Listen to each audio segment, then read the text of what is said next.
E quello di Levi, con un valore di pochi centesimi di percentuale al di sotto dell'84%, il comune più virtuoso del Tigullio nella raccolta differenziata.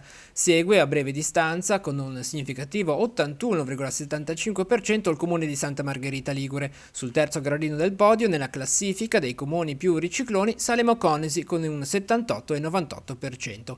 I dati elaborati dalla regione, relativi al 2019, tracciano un quadro tutto sommato positivo, con percentuali in crescita costante di differenziata, pur con alcune realtà comunali dove la separazione dei rifiuti resta ancora da potenziare. Complessivamente in Liguria negli scorsi 12 mesi la raccolta ha raggiunto quota 53,43% per un più 4% rispetto al 2018 e un più 15% rispetto al 38,63% del 2015.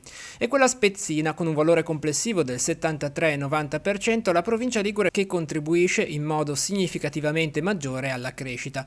La seguono a ruota quella di Savona e quella di Imperia, mentre è ancora una volta il territorio della città metropolitana di Genova ad arrancare, fermo al 44,62%. A spingere verso il basso questo dato sicuramente il comune di Genova, fermo al 35,52%, ma anche le piccole realtà comunali del suo entroterra come quella della Valtrebbia.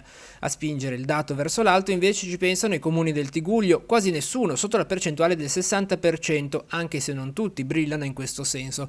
La maglia nera nel Levante va a Rezzuaglio e Santo Stefano d'Aveto, rispettivamente al 38,57 e 38,89%, e sulla costa a Castiglione Chiavarese e Zoagli, con un 39,66% e un 50,38%.